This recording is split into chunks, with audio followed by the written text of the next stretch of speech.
In Frederick County, people know the names, but not always the stories. This is The Last of the Good Old Boys, hosted by Blaine Young and Billy Shreve. Each episode, we sit down with the movers and shakers of Frederick to talk about the moments, the risks, and the values that shaped who they are today. No sound bites, no spin, just real stories from the people who helped build Frederick County. This is The Last of the Good Old Boys. This episode is a proud production of the Everything Frederick Live Podcast Network. Your home for Frederick's best podcasts, streaming daily on YouTube.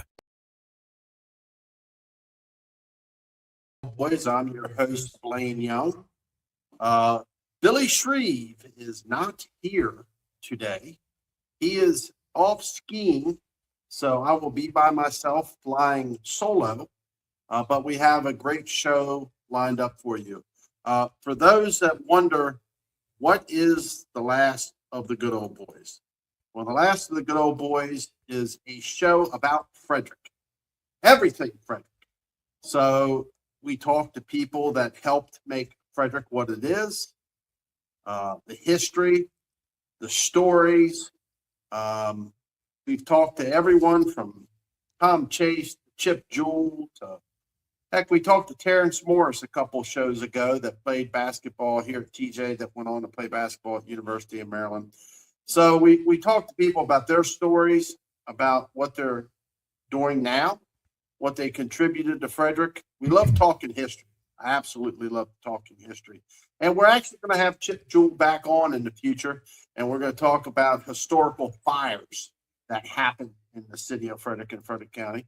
And we're going to talk with Chris Hall about notable Frederick people and characters in Frederick. So I reached out to my good friend Bert Anderson. If anyone remembers that name or knows that name, Bert Anderson helped make Everett Square in Shreve what it is today.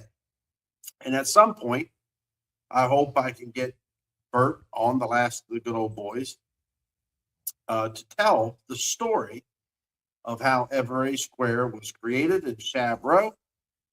In the meantime, he sent me a gentleman's name named Tom King. He said this gentleman has some great stories. He's been involved in many different Frederick County projects. He's an architect, or was an architect. I'm assuming, Tom, are you still practicing architecture? I'm still practicing, and one day I'll get it right, yes. One day I'll get it right. And welcome to The Last of the Good Old Boys, Tom King. Tom, how you doing? I'm doing great. Great to be here. Tom, tell us a little about who Tom King is. Well, I was born in Frederick, born at home. My mother said that's the last time I'm going to do that. The doctor was Dr. Frank Hill Hedges, and he still did house calls back in the 1940s. So I was born on Ideal Farms out on Ballinger Creek Pike. My grandfather was J. Otis King, who had the Ideal Farms dairy operation out there. Wow. And then where'd you go to school? I went to Frederick High School, and I know some of the people, good and bad, in Frederick, some of the history. In fact, I was in the class of Frederick High School, one of the first classes to be integrated. And I must say it went rather smoothly compared to what I saw on the national scene. We had a small group of African-American students who joined our senior class. And from my perspective, it went very well. Wow. So you were actually part of that integration that happened in the school system. That's correct. I think it was the first graduating class from Frederick High School. So, I'm going to segue a little bit because I want to get Bernard Brown actually on the podcast, because you actually then lived through segregation to a degree, right? Yes, I did. And it was prevalent in many areas, including the Great Frederick Fair. I used to ask my mother why we had segregated facilities, and she didn't have much of an answer. But I will say that I attempted to do the best I could. But there was discomfort, and people were ill at ease on both sides. And I think the students who came over from Lincoln High School were probably more uncomfortable and concerned about how this was going to go than the folks in Frederick High. So I went out of my way, sometimes with mixed reviews, to make them feel more comfortable. Anyhow, I felt it went better than the other communities I was hearing about at the time. So Alderman Bill Hall was a dear friend of mine who's passed. Yes. A gentleman named Scotty that had Scotty's bus was a dear friend that has passed. Like I said, I want to get Bernard Brown, but so you actually remember when you went to the Weinberg Center, and the Weinberg Center was segregated? Yes, everybody sat up in the balcony, the mezzanine level, and I was just up there for the first time myself a few months ago. Okay, and then what about the Snow White? In terms of, I remember at the Snow White, they were saying that you couldn't actually go in and get served. There was a window where you get what's called a bag of burgers, I guess. Yes, I do recall something like that. Of course, I didn't do much of that, but the Frederick Fair was an area where I saw it printed in the separate entrances and so forth. And as a young child, I really didn't understand that. All right. So then you went on to college, and at some point, you came to work here in Frederick County as an architect. I came back to Frederick, and I went to work for Mr. Charles F. Bowers. His nickname was Fritz. He was quite a character, a very great conversationalist, and a true gentleman. He was also one of the prime movers in establishing the Frederick Historic District. And I remember the young lady, Peggy Smith, who was Claytor Smith's wife. Yeah. Used to Judge come by. Claytor Smith. Yeah, used to come by the office, and she and Fritz would sit and talk about Frederick's historic heritage. And Frederick City was spared the scourge of urban renewal, probably because of economic reasons, whereas Baltimore lost a lot of its historic structures because of that. But we didn't suffer that here. So consequently, a lot of the historic structure of downtown Frederick has remained intact. So the HPC, that was something that you actually went to the state legislature to, I remember this whole thing where they wanted to start now it's called the HPC. Yes. Then it was called the Historical District, and you wanted to get a district established through the state legislature, right? Because a lot of people don't realize that's I won't say state run, but it's state sanctioned, right? Or state commissioned. Yes. Initially, the historic district in Frederick was purely a recognition of the historic building, so it was voluntary. There was no regulation involved initially. And then in 1973, the city chose to adopt the National Parks Guidelines for Historic Preservation, and they were integrated into the guidelines for Frederick's Historic District. And from that point on, there was a formal review, just as we have today, for the restoration of historic structures. And adaptive reuse was one thing that we tried to emphasize. In other words, you don't have to get into a total restoration of a building. If you can find a new use for it, that was the secret in revitalizing downtown Frederick, because you need to find a new use for an existing building, but still preserve the historic character. So here's one thing that I can never figure out, and maybe you can answer it for me, Tom. How is 7th Street or South Street or Saint Street in the district or the HPC, but Rockwell Terrace and everything around Baker Park isn't? I wish I knew the answer to that. There was a lot of debate about what to include, and I wasn't really involved in those discussions, but I do know that the focus was on the bulk of historic downtown Frederick, all the churches, Church Street, 2nd, 3rd Street, and so forth. The hope was from the preservationists that the people beyond the historic district would still appreciate the benefits, even if they didn't adhere to the standards. Well, I just know that over time it has expanded, because I do know that when they went up to 7th Street and went to South and Saints, that part of it was convincing the property owners that it was going to help the value and worth of their properties expanding. Now, I do know the city has adopted an ordinance. If a structure is 50 years older or more, you have to get approval for demolition, I believe. Yes, and if it's on the historic register, which some buildings are, not just in Frederick, but all around the county, you have a sort of a voluntary effort to maintain the historic character of the building, although some of them are protected and you can't demolish them without approval. So what's some of the notable projects that you've worked on in your career? If you don't mind me asking, you don't have to tell me exactly. What's the ballpark age of yourself? I'm approximately 82 years old. There you go. So you've seen a lot. Approximately, yes. Seen a lot. Well, when was your birthday? 1943. I was born on the farm, as I said. My father was the farmer, and my grandfather was eventually branched out into the dairy business, although they coexisted on the farm. But he started his business by delivering milk with a horse-drawn milk wagon in downtown Frederick. And he would literally dip the milk out into pitchers for the ladies to come out to the sidewalk. And that was the beginning of home delivery.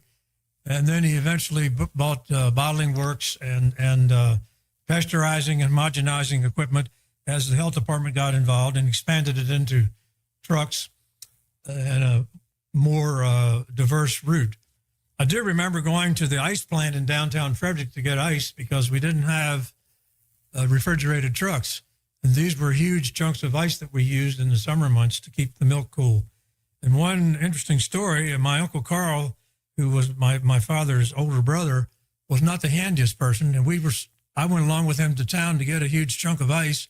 And as we were going up the hill on West Patrick Street, the ice slid out, banged through the doors and out into the street, which caused quite a stir. So we had to get out and cut the ice up into smaller pieces, put it back in the truck, and rope the doors shut. And that's when my uncle began to suggest that we needed to get refrigerated trucks. So were you familiar with D.B. Watson? No. Well, you remember Watson, the Ice House, Watson's Restaurants, Watson's Carryout? But, they had the Ice House. I remember that, yes. Yeah. Well, that was on East Street, so I don't know if it was the same Ice House. No. And the Arctic Air Company was there as well in the same location down near McCutcheon's in that area of Frederick. Yep. So your property, I think Bert had said, is kind of where AstraZeneca is now? It is where AstraZeneca is and where I-70 is, and all the highways out there completely obliterated the farm. In fact, I remember in 1956, my grandfather pointing at what was then I-240 on the top of the hill, and he said, that highway is going to come in this direction, and the state had already been in touch with him about appropriating the land. So he sold the property to Joel Klein, who was kind of the Howard Hughes of Frederick development.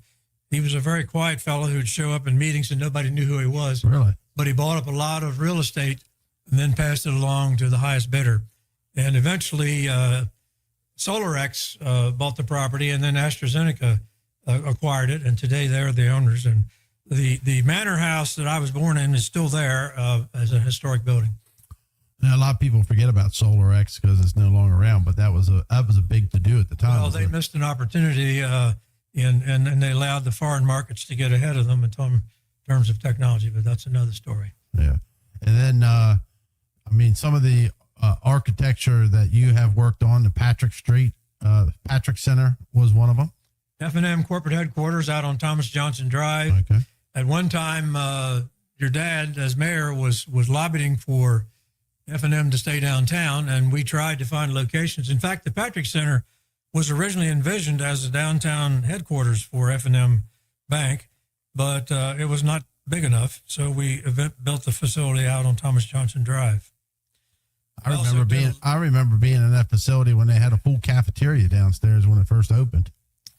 Yes, and now it's passed through other hands, and PNC Bank and so forth. And as banks have a tendency to merger, yep. I have a bank now that I don't even know what it is. It's been changed ownership so many times, but I own stock in it. Yeah. Well, hopefully you kept splitting. Yes. That's one thing you did pretty well with that. So I know a little bit about the Patrick Center because that was not an easy project. Don Briggs was involved in that. Chuck Arnold and Don Briggs. Chuck Arnold was a displaced developer from Texas who blew into town with the Texas mentality, and he thought anything can be done. And he quickly found out that the historic preservationists in Frederick were not an easy crowd to deal with. And the overall aura of that building was that it was going to devour Frederick. Yeah. It was going to be so high. And I remember people showed up at Protecting the clustered spires. Yes, the HDC meetings with pictures of the Space Needle in Seattle and so forth. And there was a lot of hysteria. So we built a model of the whole block to show the relative size. And the old Francis Scott Key Hotel is literally right across the street. And in terms of mass, the Patrick Center fit in there very well. But it took me a lot longer to get the approvals than it did to build the building. Morgan Keller was the general contractor, and they did an excellent job. Well, if you remember, there was even controversy on that project where I think they tried to get the state prosecutor involved and say that there was, that shady business was being done because of a building of this magnitude should not be built in downtown based on the rules in the ordinances or something of like that. I remember hearing the stories from Don and even my father telling me. Well, at the time, Frederick had a district downtown that would allow a building to be a certain height, and it was the height above sea level. That is no longer the case. They've changed the ordinance now, and it's the actual height of the building. But we were still under the old ordinance. But there's not much difference, and I think it fits in well with the environment. Yeah. And it's become part of the historic. In fact, I was meeting with some folks in the city who are much younger than me, as most people are, and they said, well, we've never even heard of you. What did you design? I said, well, the Patrick Center. Oh, that old building. Well, it's part of the history of Frederick, so I think it's served its purpose. I go back, I remember going into the City Club. Remember the City Club? Yeah, the City Club had a very short history, but it was going to be a club and I thought it was a great idea up there in the top of the Patrick Center with a view. And I went up there to watch the fireworks in Carroll Creek Park a few times. So, Danny, if you could put the Patrick Center back up on the screen there, and what Tom's talking about at the top of the Patrick Street building, there was even like a big window. The 7th level, yes. Yep, the 7th level, and they created a club. Yeah, it was a restaurant and a hangout for people who wanted to join the club, yes. Yep. And you had a 360-degree view of Frederick. But it lasted maybe 3 or 4 years, but eventually it didn't seem to survive. I went up there one time with Bernie Grove and had lunch. Yes. So, but I believe the restaurant operators were concerned that they weren't getting enough traffic. I don't really know all the details, but it lives on in a different fashion now. I know that Miles in Stockbridge was a big renter at one, or leaser at one time. I don't know if they are anymore. And there are other attorneys in the building, and yep, I was just down there today. And what's and again, some of the other projects you pointed across the street. You said you were even working on the Frederick Gas property across the street. Well, I worked on the original Brewer's Alley, the first phase. He's Really? gone through several, but Phil Bowers was a nephew of Fritz Bowers. Yep. And the Bowers family were all interesting and wonderful gentry of Frederick. And Phil Bowers had a home brewing business, and he told me I wanted to get into brewing and sell my beer. And so we converted the old Opera House, which was then the deserted City Hall, I believe. Correct. Into Brewer's Alley, and it has since expanded. It's proven to be those breweries have a very tenuous beginning in the first few years. And if they survive that, they tend to do well. And in his case, it has done well. Well, it almost, him and others across the state changed the whole landscape of those type of brew pub eateries being in downtown historical Frederick with tax credits. Yes, and Anheuser-Busch no longer has the lock on what people like to drink. If they really want fine beer, they go to the local brewery where they have craft beers and so forth. I'm no aficionado of beer, but that's what I hear. No, but you got plenty of them in downtown Frederick now. Yes, we do, because every time I go down there, it's full. Yep.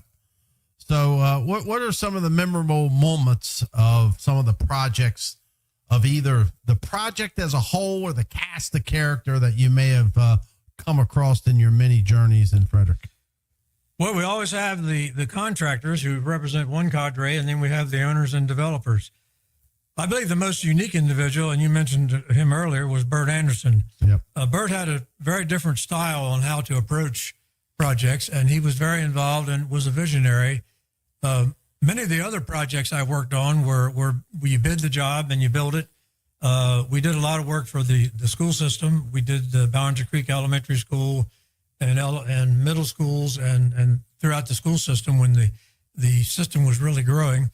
But those tend to be a formula approach. Bert recognized that he could take the buildings in that East Street corridor and turn them into something. But interestingly, he had a difficult time convincing any of the financiers of the day, any of the banks, to loan him money because they really didn't understand his vision. And they felt that we just need to level this. And Donald Hiltner, who was the local furniture retailer at the time, owned the Ever Ready Square building.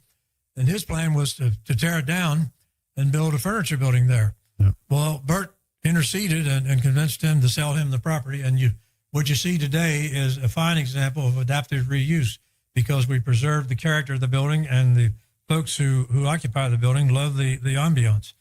So I would say Bert was unique in that regard, that he was a visionary and able to find resourceful ways to get financing and complete the projects.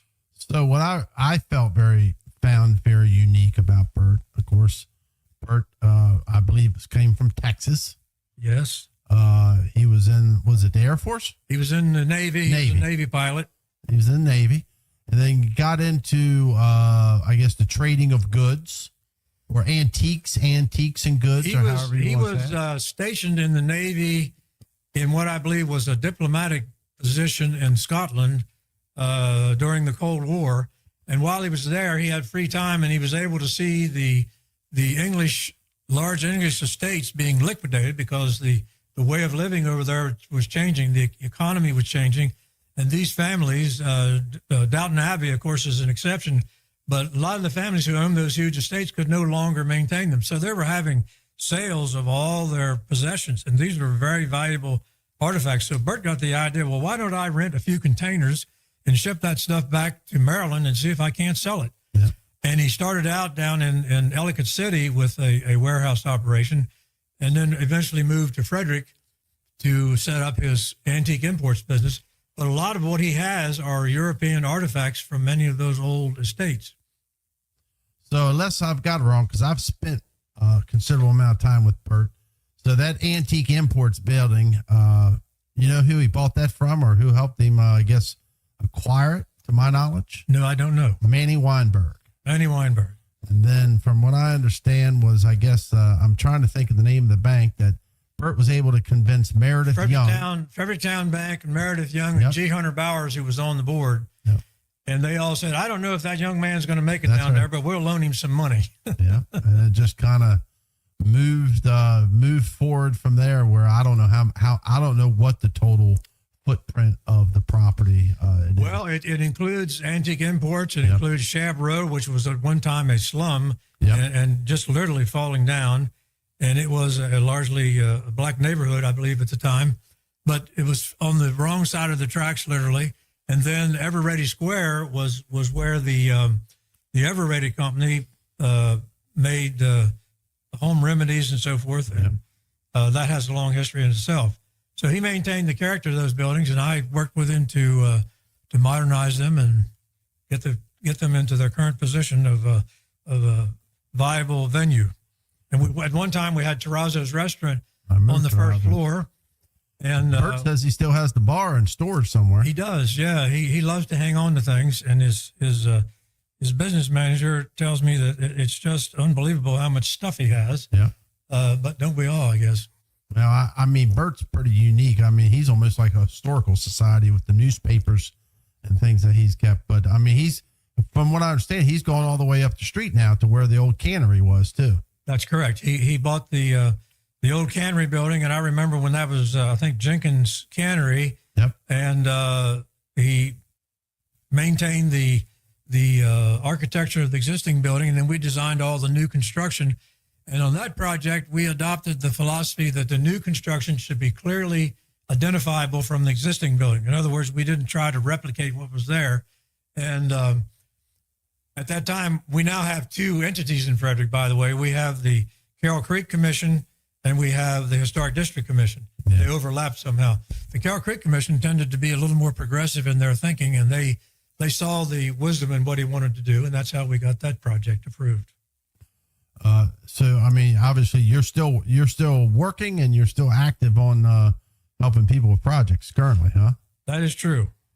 And I'm doing a project right now for Mount Olivet Cemetery, and people joke that I'm trying to seal my place in eternity by working for them, but really it's just a project that they want to undertake. I'm working on the community bridge restoration on Carroll Creek. I was very involved with your dad, by the way, when the Carroll Creek project was underway, and the initial flood control project was a brutal solution to a flood problem that we then were faced with how to convert it into an aesthetic amenity.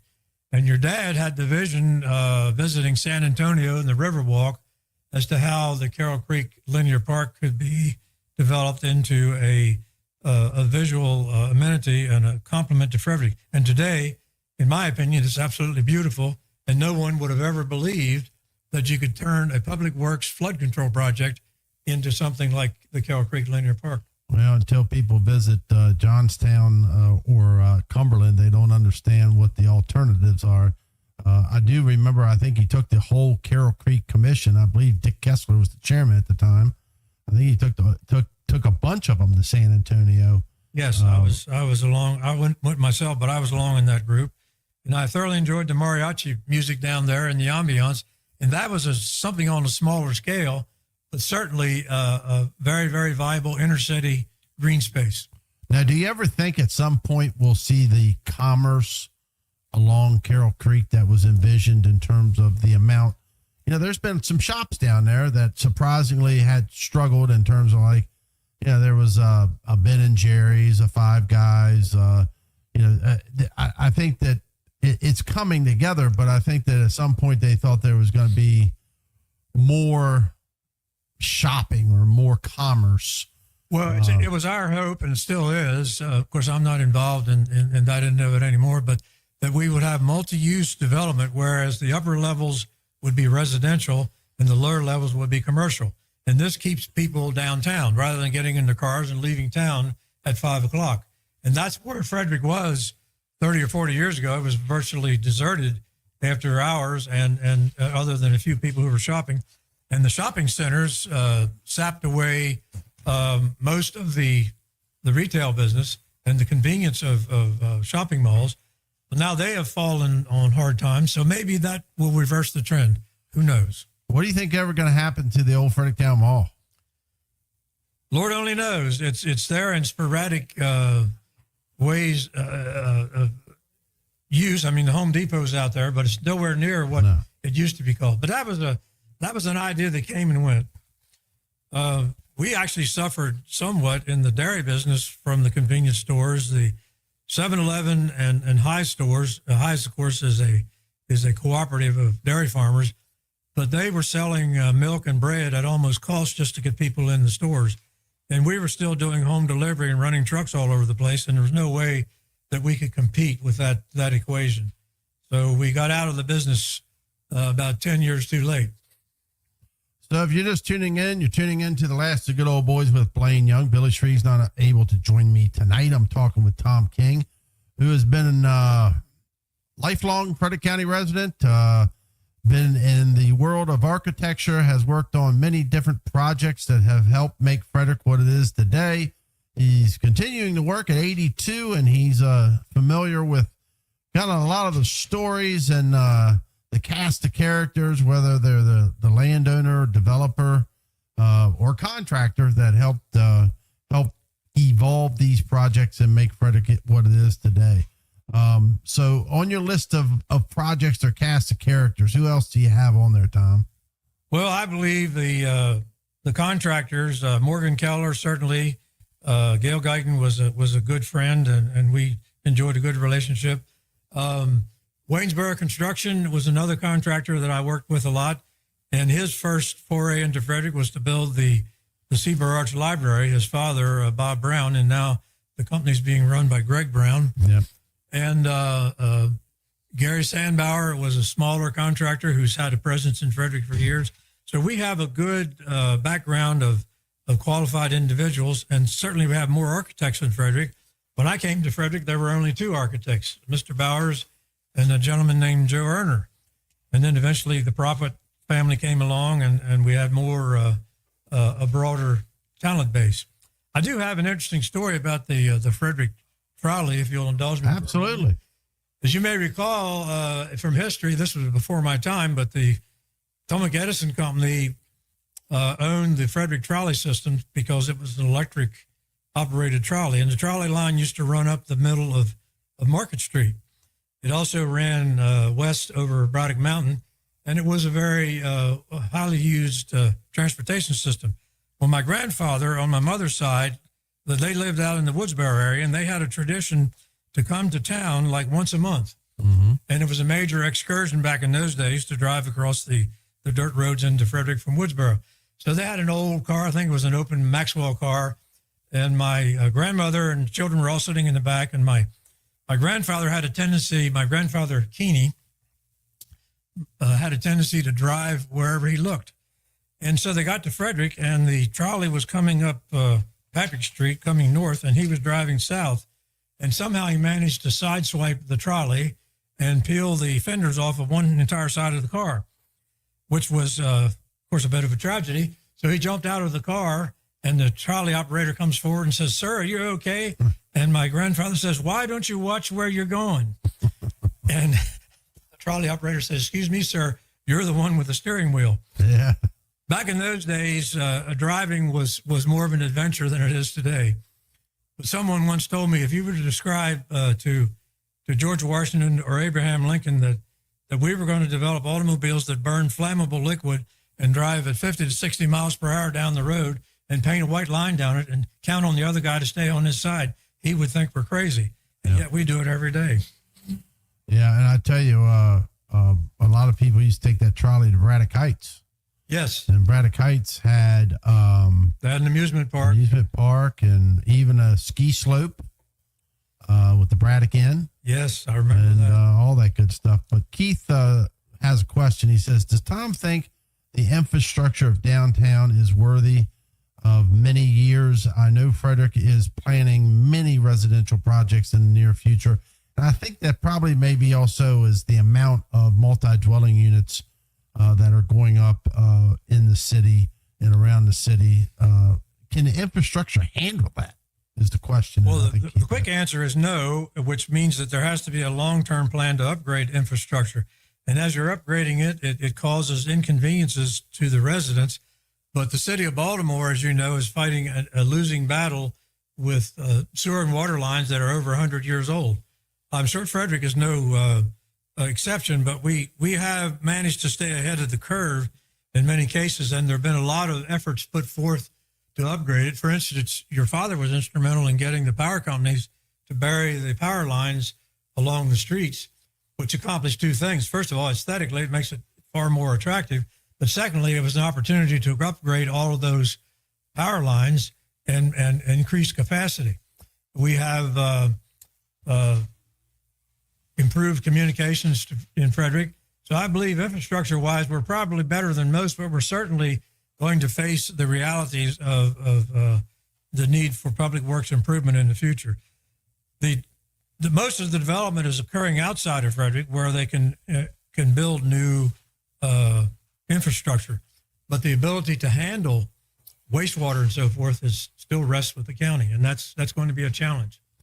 Well, you know, you helped make Frederick County, or the city of Frederick and Frederick County, what it is.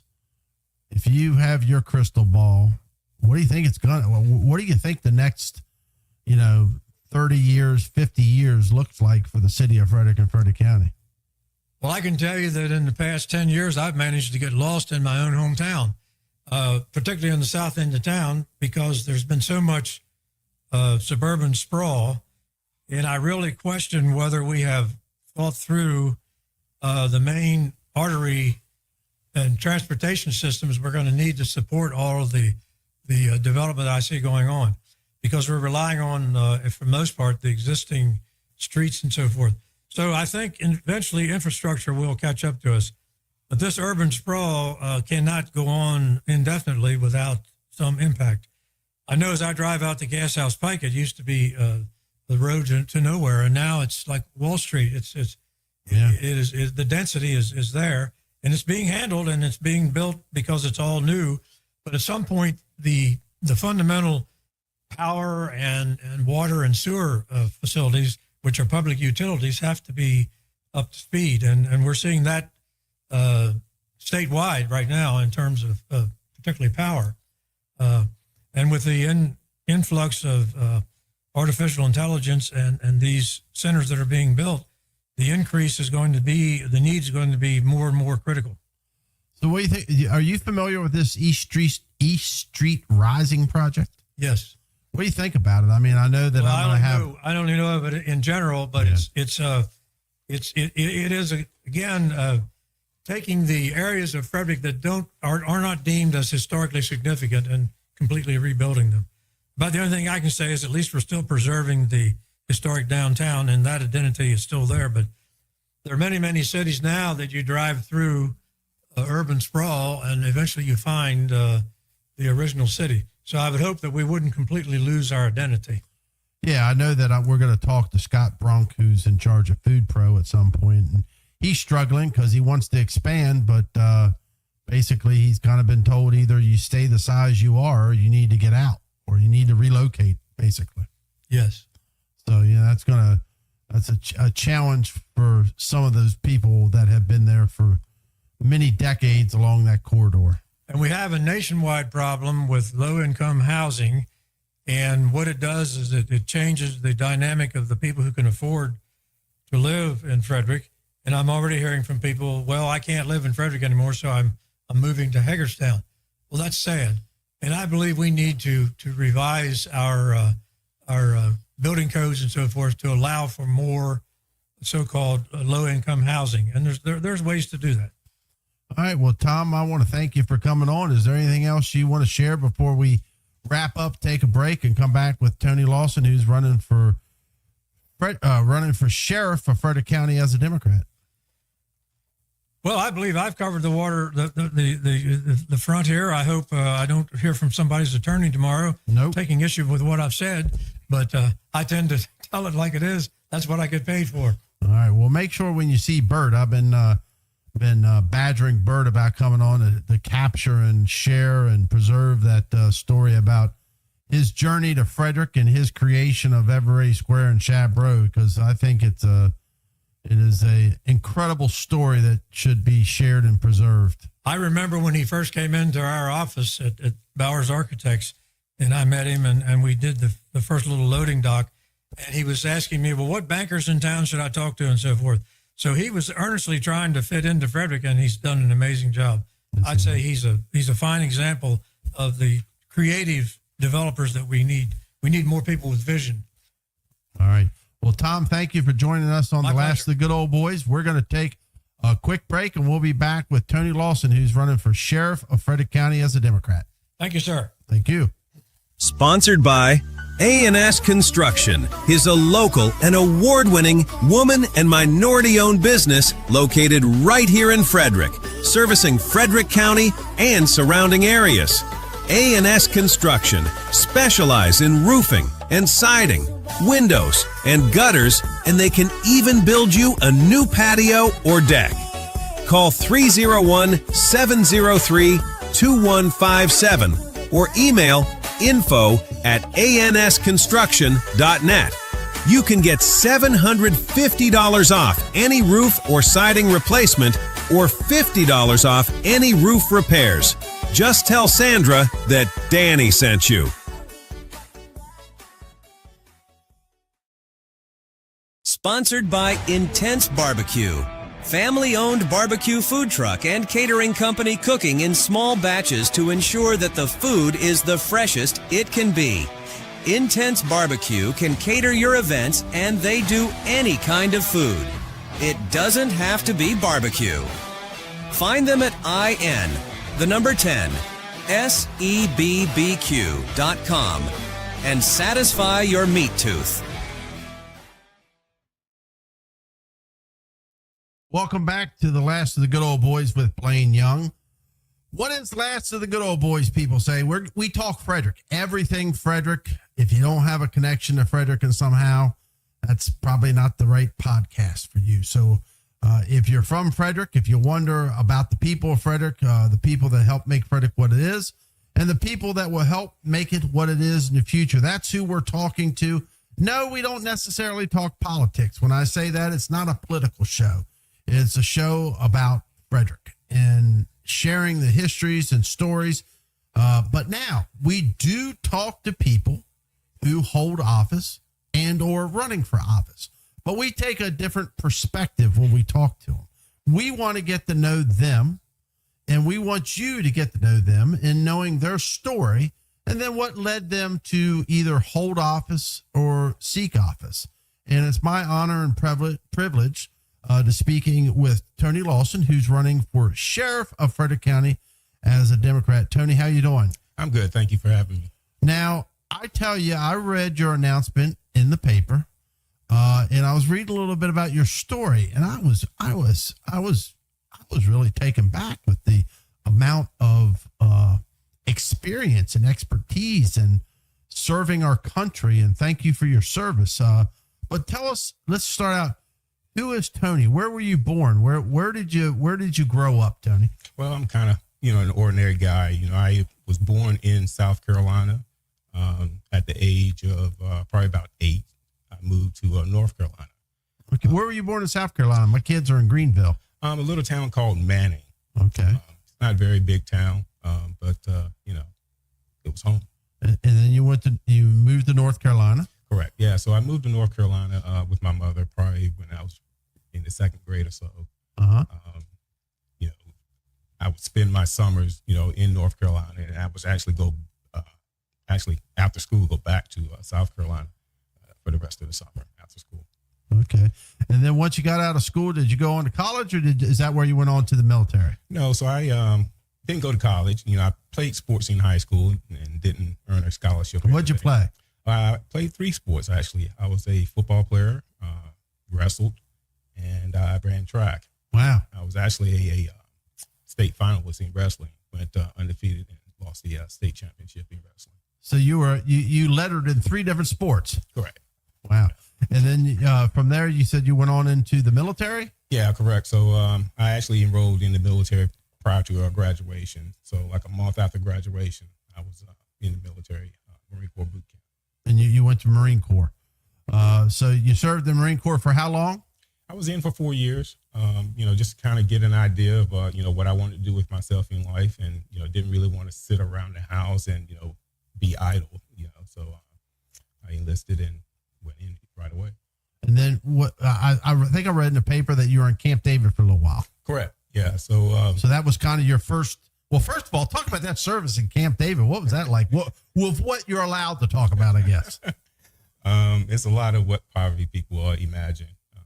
Some areas that are not seen. A lot of interesting people, powerful people come up and obviously, conduct the business of the nation. I was there with Bush Sr. And Barbara Bush, and saw nice people. Oh, very nice people, very nice people. I recall one morning I woke up to go and do a workout in the fitness center, and I'm running on the treadmill, and in walks Barbara Bush.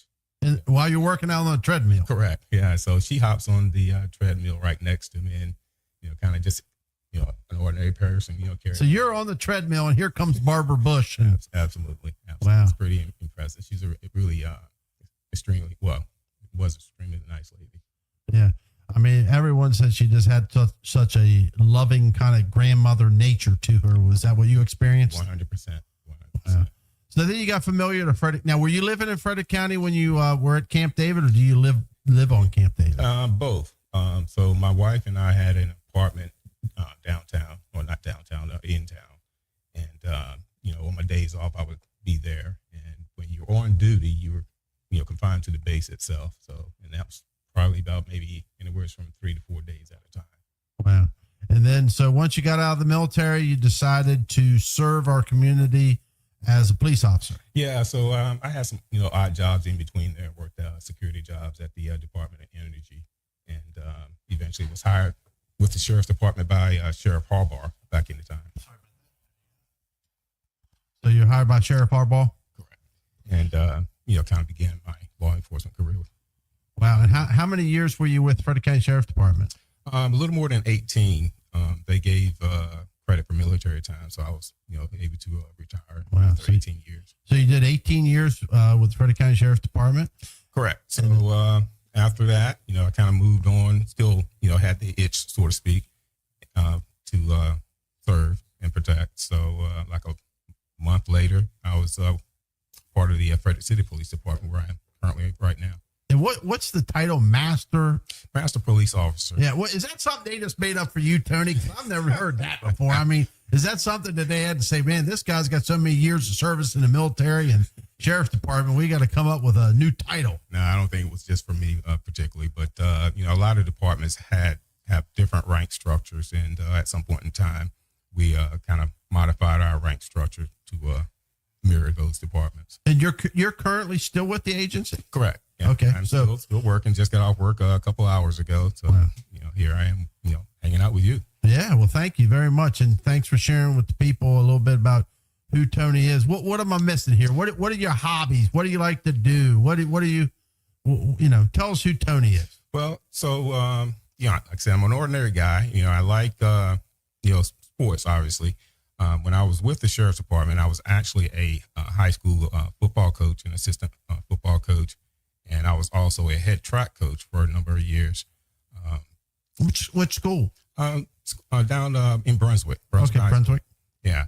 So, I was the head track coach for a number of years, but actually probably about 18 years. I was the head track coach. We won some regional championships, placed, in the top 2 in the state a few times. And even in the county, at one point, being the smallest school in the county, that's a pretty impressive feat to, compete against the likes of TJ and Frederick High and, Walkersville. But yeah, we held our own and, finished second in the county a few times. And anything else you like as hobbies? Obviously, you're coaching there. Anything else you like to share? Well, I'm a runner. Okay. I run a lot of 5Ks, not so much anymore, but, ran a lot of 5Ks, half marathons, 10Ks, things of that nature, just to kind of, keep up on my endurance and, yeah. So where's the passion? Obviously, you have a passion outside of work of continuing to give back. You say you coach, you help with the youth. Where did the passion come for serving in elected office or politics? Because I did not know from reading our article, this is your second time running for politics, correct? Correct. Yeah. The first time, I kind of got into the race a little bit late and really wasn't able to get out and do a lot of campaigning and talk to people and, get people the chance to know me. This time around, got into it a little bit earlier and, making the rounds and, talking to people and, hopefully things will be different this time. Sure. So what drove you to that decision, or what's the passion to, not everyone likes to talk government, this is, there's a problem here, problem there, but nobody ever goes down to the election board and puts their name in and says, no, I'm going to run for an office. Of course, you're running for a very important office of sheriff of Frederick County. Where's that passion, or where did that desire come from, or why are you doing it? Well, the desire is, I love the profession. Ever since I was a small child, I knew I wanted to be in law enforcement. And, I made it happen, obviously, once I became an adult. After 33 years of being in law enforcement, you see some things and, feel that, you can make things better. And, so that's what I'm looking to do if I'm elected sheriff. There are a lot of things I feel that can improve, the sheriff's department and, the community as a whole. So you're in a primary of 3 people. Carl Bickle's one of them. I can't remember the other gentleman's name. He's Jason. Okay. He's a professor at Hood, I believe. Yeah. And he's running more, I guess, as an administrative sheriff, because people don't realize that you don't have to have arrest powers or the right to carry to be a sheriff. There's a position, you can be what's called an administrative sheriff. And that's what he would be if he would be elected, to my understanding. Is that correct? Is how that works? In other words, he'd be sheriff, but he wouldn't carry, and he wouldn't have the ability to arrest anyone. Yeah, I mean, it's not something that is normal in law enforcement, but yeah, I mean, the way the rules are written, you don't have to be in the profession. So, yeah. And so did you all already have a little debate or something like that? I saw, or something at the library maybe? Yeah, we had a forum that was put on by the Young Democrats of Frederick County, probably a little more than 2.5, 3 weeks ago, somewhere around there. All right. And do you have a website or a Facebook page? I saw the Facebook page, but do you have a website where people can learn more? Well, the website is still in the works, but yeah, right now we're doing pretty much everything on Facebook. All right. And so what are some of the reasons why someone should learn more about your candidacy? What's different between you and the other two that are seeking the position? In other words, what's your vision?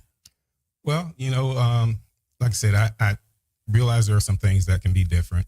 And, in society today, we deal a lot with mental health. Obviously out in the community, we know what mental health is all about in a community. But I think we tend to overlook, the mental health aspect when it comes to men and women in uniform. And, essentially not just the men and women in uniform, even the civilian staff that supports, the sheriff's department or, any law enforcement agency for that matter. I mean, if you think about it, when a deputy or a police officer goes out on a scene that's, pretty rough to deal with, involving a death or, something of that nature, they write that report, and that report's reviewed by the record staff. They read between the lines and they form in their mind what that scene looked like. So from that aspect, they're, mentally affected. So, you tend to forget about them, and, with the courthouse deputies, it goes without saying, they got to sit through the trial and see all the evidence and hear all the testimony. So, yeah, so I want to focus on the mental health aspect of the men and women in uniform and the support staff as well. One of the things I want to try to do is implement a straight outright 1,000 hour work policy. For every 1,000 hours of work that they accumulate, they earn a mental health day. It's not much, but it's a start, and you got to start somewhere. Yeah, I think mental health is severely overlooked.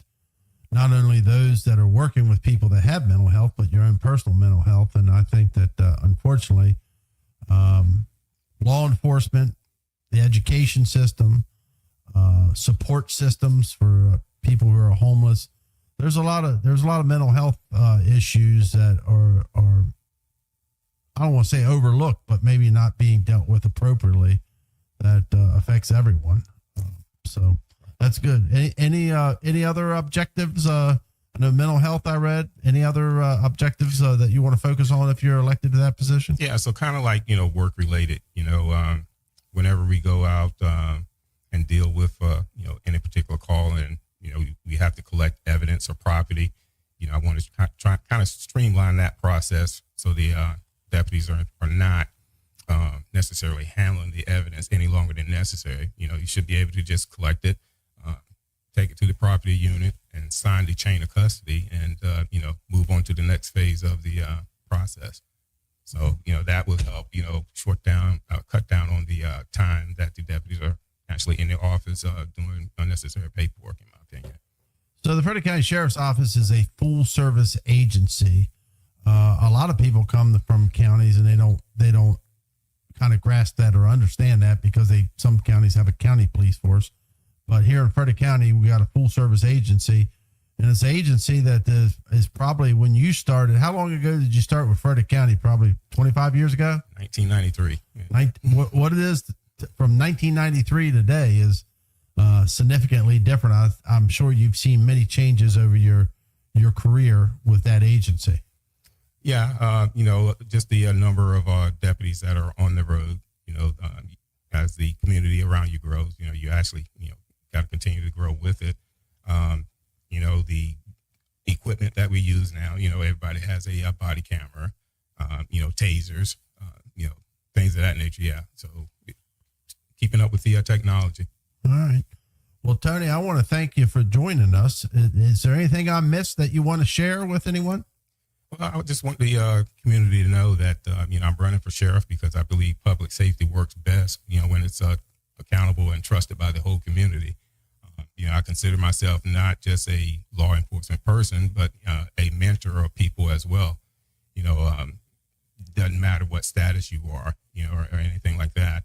As sheriff, you're a voice for the people, every race, every religion, and no matter what language you speak.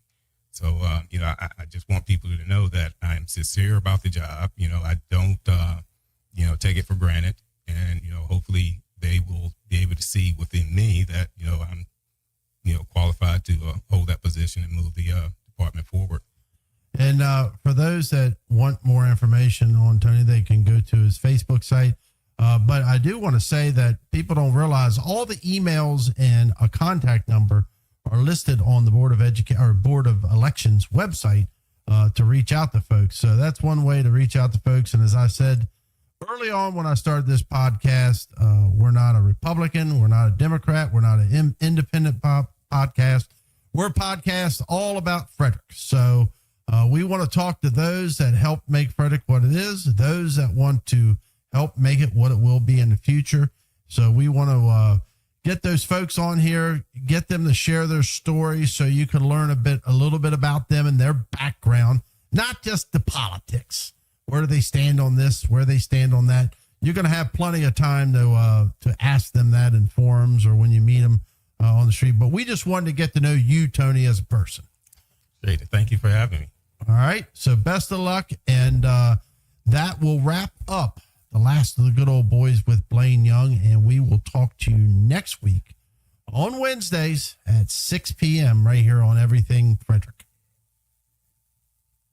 In Frederick County, people know the names, but not always the stories. This is The Last of the Good Old Boys, hosted by Blaine Young and Billy Shreve. Each episode, we sit down with the movers and shakers of Frederick to talk about the moments, the risks, and the values that shaped who they are today. No sound bites, no spin, just real stories from the people who helped build Frederick County. This is The Last of the Good Old Boys. This episode is a proud production of the Everything Frederick Live Podcast Network. Your home for Frederick's best podcasts, streaming daily on YouTube.